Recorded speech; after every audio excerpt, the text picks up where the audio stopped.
Nattyho dobrodružstvá v škole. Príbehy plné motivácie a pozitívnych myšlienok, ktoré malým školákom pomáhajú lepšie porozumieť každodenným situáciám v škole. Natty a jeho cesta k priateľstvu. Natty od malička zbožňoval matematiku, puzzle, rôzne hlavolamy a objavovanie nových vecí. Bol veľmi priateľský, ale jeho záujmy boli iné než u väčšiny detí v triede. Keď sa jeho spolužiaci rozprávali o futbale alebo o obľúbených športovcoch, nevedel, ako sa zapojiť. Nebal sa, ale jednoducho nevedel, ako na to. Každý deň sledoval, ako sa spolužiaci spolu smejú a hrajú. Chcel byť súčasťou ich sveta, ale vždy, keď sa pokúsil priblížiť, cítil zvláštnu bariéru. Čo im mám povedať? Ako začať rozhovor?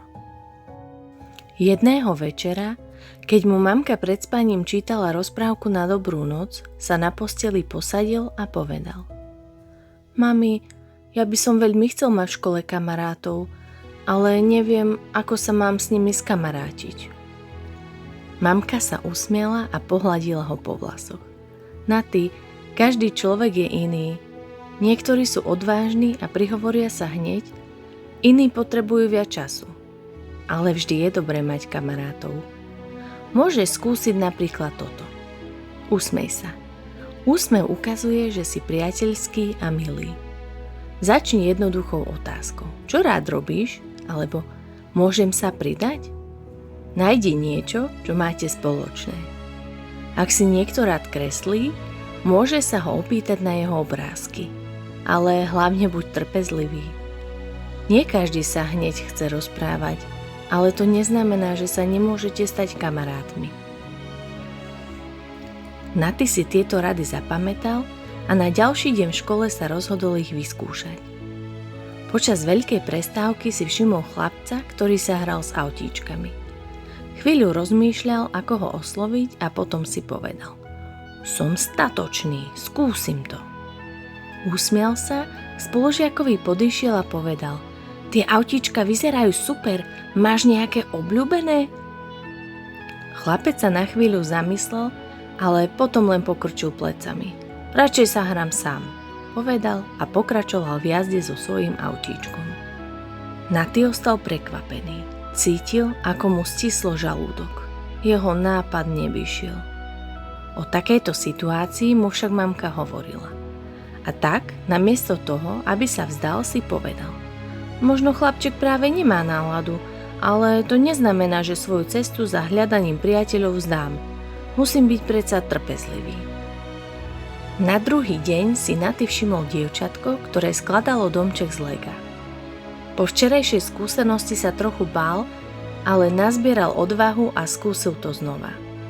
Usmial sa, aby ukázal, že je priateľský a povedal: Ten domček vyzerá skvele, mohli by sme spolu vytvoriť celé Lego mestečko. Dievčatko sa na ňo pozrelo a tiež sa milo usmialo.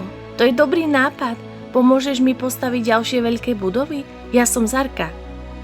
Natty mu sa rozžiarili oči. Tento raz to vyšlo. Jasné, ja som Natty, odpovedal šťastne. Tento večer Natty zaspával spokojne a s úsmevom na tvári. Bol šťastný, že si v škole našiel novú kamarátku, s ktorou ho spája spoločná záľuba v skladaní lega. Zároveň však pochopil niečo veľmi dôležité.